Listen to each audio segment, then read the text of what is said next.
नमस्कार जोहार, मैं हूं दशरथ प्रधान और आप देख रहे हैं न्यूज 25 झारखंड। उभरती झारखंड की बदलती तस्वीर। तो चलिए जानते हैं झारखंड की 25 बड़ी खबरों को फटाफट अंदाज में।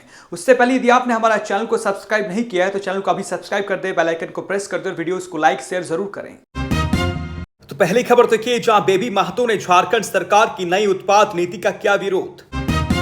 झारखंड लोकतांत्रिक क्रांतिकारी मोर्चे की युवा नेता बेबी महतो ने हेमंत सोरेन सरकार की नई उत्पाद नीति 2025 का पुरजोर विरोध किया है। उन्होंने कहा कि यह नीति झारखंड के लिए हानिकारक है और इसे बदलने की जरूरत है। सरकार शराब बेचने को लेकर गंभीर है, लेकिन शिक्षा और रोजगार को लेकर गंभीर नहीं है। अगर सरकार शिक्षा और रोजगार पर ध्यान देती तो झारखंड आज इतना पिछड़ा नहीं होता। ग्रामीण क्षेत्रों में महिलाएं शराबबंदी के लिए एकजुट हो रही हैं। सरकार को ग्रामीणों की मांग को सुननी चाहिए और शराबबंदी पर जोर देनी चाहिए। सरकार की नई उत्पाद नीति से ग्रामीण क्षेत्रों में परेशानी बढ़ेगी। शराब की लत से झारखंड पीछे जा रहा है और सरकार को शराबबंदी पर जोर देने की जरूरत है।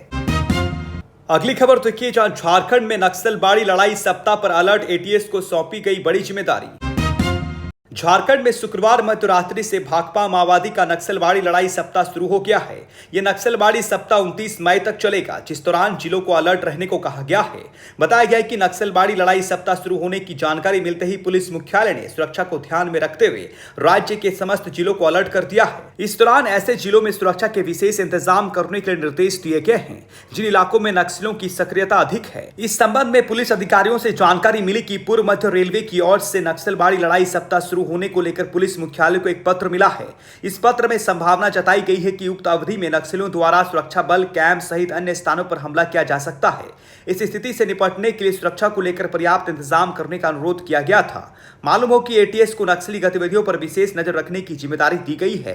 नक्सलबाड़ी सप्ताह को लेकर रेलवे ट्रैक, पुलिस कैंप, निर्माणाधीन सड़कों और सरकारी ठिकानों पर विशेष निगरानी रखी जा रही है। इस दौरान सुरक्षा के कड़े और पुख्ते इंतजाम किए गए हैं। पुलिस बलों को गश्ती तेज करने, ड्रोन से निगरानी और खुफिया सूचना तंत्र को सक्रिय रखने के निर्देश दिए गए हैं ताकि किसी भी अप्रिय घटना को समय रहते रोका जा सके।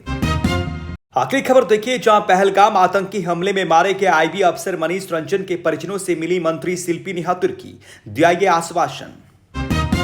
झारखंड के मुख्यमंत्री हेमंत सोरेन के निर्देश पर मंत्री शिल्पी नेहा तुर्की के नेतृत्व में जुगसलाई विधायक मंगल कालिंदी और विधायक विकास सिंह मुंडा शुक्रवार को जम्मू कश्मीर के पहलगाम में हुए आतंकी हमले में मारे गए पश्चिम बंगाल के पुरुलिया के झालदा निवासी 42 वर्षीय मनीष रंजन के परिवार वालों से मिले। उन्होंने परिवार वालों को सांत्वना दी। मंत्री ने उन्हें सांत्वना देते हुए कहा कि इस दुख की घड़ी में राज्य सरकार उनके साथ है। परिजनों को हर संभव मदद की जाएगी। केंद्र सरकार आतंकवादियों के खिलाफ कड़ी से कड़ी कार्रवाई करे। मनीष रंजन की मां का रो रो कर बुरा हाल है। जम्मू कश्मीर के पहलगाम में हुए आतंकवादी हमले में मारे गए आईबी अधिकारी मनीष रंजन के पश्चिम बंगाल के झालदा स्थित आवास पर झारखंड की कृषि, पशुपालन एवं सहकारिता मंत्री शिल्पी नेहा तुर्की पहुंची।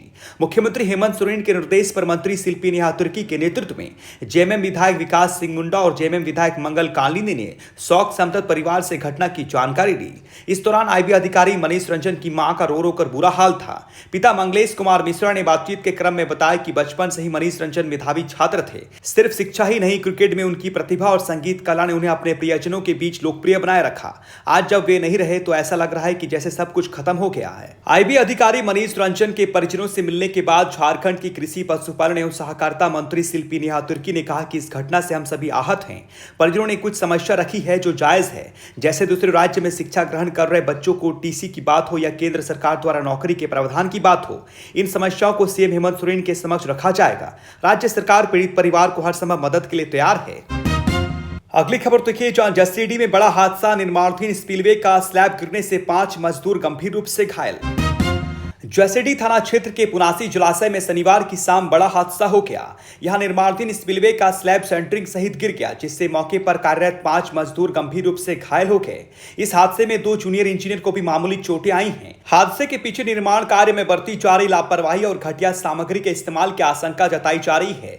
घटना शाम करीब 5 बजे की है। इस समय जलाशय के स्पिलवे गटर की ढलाई का कार्य चल रहा था। उसी दौरान सेंटरिंग सहित स्लैब गिर गया। बताया जा रहा है कि घटना के बाद वहां काम कर रहे मजदूरों में हड़कंप मच गया। इस हादसे में पड़िया गांव निवासी बालमुकुंद यादव, तिगरिया गांव निवासी मोहन यादव, संताल बीदिया की फुलमणि हेम्ब्रम, रचयता हेम्ब्रम और महारानी हेम्ब्रम गंभीर रूप से घायल हो गई। सभी को आनंद फानंद में सदर अस्पताल लाया गया, जहां डॉक्टरों ने प्राथमिक उपचार के बाद उन्हें भर्ती कर लिया गया। इधर घटना की जानकारी मिलते ही स्थानीय विधायक सुरेश पासवान अस्पताल पहुंचे और घायलों का हालचाल लिया। उन्होंने मौके पर सिविल सर्जन डॉक्टर जेके चौधरी को फोन किया। इसके साथ ही घटनास्थल पर एम्बुलेंस भिजवाया। बताया। विधायक ने कहा कि घटना की जांच कर दोषियों पर कड़ी कार्रवाई की जाएगी और घायलों को हर संभव सरकारी मदद दिलाई जाएगी। स्थानीय लोगों ने संवेदक और अभियंताओं पर लापरवाही का आरोप लगाते हुए कहा कि पहले हाफ लेंथ में ढलाई होती थी, लेकिन अभियंताओं के दबाव में फुल लेंथ में सेंटरिंग कर ढलाई करवाई जा रही थी। अगली खबर देखिए, जहां झारखंड दौरे पर लोकसभा अध्यक्ष ओम बिरला रांची और जमशेदपुर के कार्यक्रम में होंगे शामिल। लोकसभा अध्यक्ष ओम बिरला आज रविवार को झारखंड दौरे पर हैं। वे पहली बार लोकसभा स्पीकर बनने के बाद राज्य का दौरा कर रहे हैं। इस दौरान वे रांची और जमशेदपुर में अलग अलग कार्यक्रमों में शामिल होंगे। ओम बिरला सुबह 9 बजे रांची के बिरसा मुंडा एयरपोर्ट पर पहुंचेंगे। वहां उनका जोरदार स्वागत किया जाएगा। इसके बाद वे बिरसा चौक जाएंगे और भगवान बिरसा मुंडा की प्रतिमा पर माल्यार्पण करेंगे। इसके बाद वे राजभवन जाएंगे, जहां दिन भर के कार्यक्रमों के बाद रात में विश्राम करेंगे। दोपहर 12:15 से 2 बजे तक ओम बिरला जमशेदपुर के लॉयला स्कूल के फैंसी सभागार में सिंहभूम चैंबर ऑफ कॉमर्स के प्लेटिनम जुबली समारोह में हिस्सा लेंगे। इसके बाद वे करीब 3:15 में जमशेदपुर के सोनारी एयरपोर्ट से रांची लौट जाएंगे। रांची लौटने के बाद शाम 5:45 से 7:40 तक ओम बिरला डंगराटोली स्थित स्वर्ण भूमि सभागार में विभिन्न संगठनों द्वारा आयोजित नागरिक अभिनंदन कार्यक्रम में शामिल होंगे। अगली खबर देखिए, जहां यूपीएससी प्रीलिम्स परीक्षा आज रांची के 48 केंद्रों पर तैयारियां पूरी। संघ लोक सेवा आयोग की प्रारंभिक परीक्षा आज रांची के 48 परीक्षा केंद्रों पर आयोजित की जाएगी। परीक्षा 2 पालियों में होगी। पहली पाली सुबह 9:30 बजे से 11:30 बजे तक होगी और दूसरी पाली दोपहर 2:30 बजे से लेकर 4:30 बजे तक चलेगी। परीक्षार्थियों को 1 घंटे पहले केंद्र पर पहुंचने को कहा गया है, ताकि समय से जांच प्रक्रिया पूरी हो सके।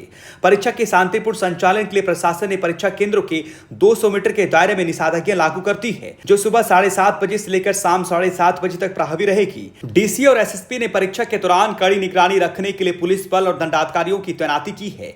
शनिवार को प्रशासन और पुलिस की टीम ने कई केंद्रों का दौरा किया है और वहां की तैयारियों का निरीक्षण किया। अधिकारियों ने यह सुनिश्चित किया है कि परीक्षा में किसी तरह की गड़बड़ी ना हो और सभी इंतजाम सुचारू रूप से पूरे किए जाएं।